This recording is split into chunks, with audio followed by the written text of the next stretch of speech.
ఇది చాలా కాలం క్రితం జరిగిన కథ. ఒక గ్రామంలో పాపయ్య అనే పిసినారి ఉండేవాడు. అతను తాతల కాలం నాటి గుడిసెలో నివాసం ఉండేవాడు. అది ఎండకు ఎండి వానకు తడిసి బాగా పాడైపోయి ఉండేది. అయినా పాపయ్య దాన్ని బాగు చేయించేవాడు కాదు. ఎందుకంటే డబ్బు ఖర్చయిపోతుందని అతని భయం. ఇలా ఉండగా వానాకాలం వచ్చింది. మంచి వానలు పట్టుకున్నాయి. పాపయ్య గుడిసె ఎక్కడ చూసినా కారుతోంది. పాపయ్య ఒక మూలకు చేరి గడగడా వణుకుతూ నిలబడ్డాడు. అతని పక్కింటి వాడైన రాజయ్య ఏదో పని మీద వీధిలో వెళుతూ పాపయ్యను చూసి ఆగాడు. పాపయ్య, ఎందుకు అవస్థపడతావు?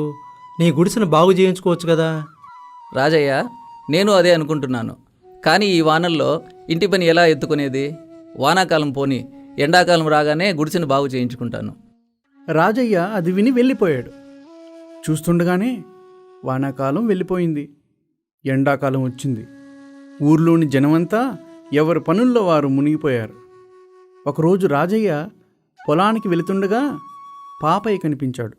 అతనికి వానాకాలంలో జరిగిన సంభాషణ గుర్తుకొచ్చింది. పాపయ్య, ఎండాకాలం వచ్చింది కదా, ఇంటి పని ఎప్పుడు ప్రారంభిస్తున్నావు? రాజయ్య, ఎండాకాలం ఇల్లు ఎలా ఉన్నా నాకొకటే.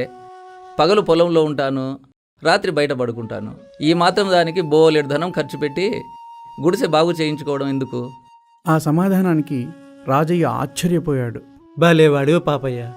వానాకాలం వానలు కాబట్టి ఇల్లు బాగు చేయించు, ఎండాకాలం అవసరం లేదు కాబట్టి ఇల్లు బాగు చేయించు.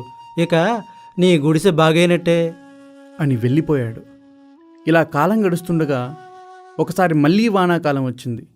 అయితే ఈసారి భయంకరమైన తుఫాను పట్టుకుంది. ఒకటే గాలివాన. ఈ గాలివానకు పాపయ్య గుడిసె ఒక్కసారిగా కూలిపోయింది. పాపయ్య గుడిసె కింద పడి మరణించాడు. పాపం పాపయ్య. అతను తిని తినక సంపాదించిన బోలెడంత ధనం ఊరి వాళ్ళ సొంతం అయింది. అందుకే పెద్దలంటారు, లోభికి 4 విధాలా నష్టమని.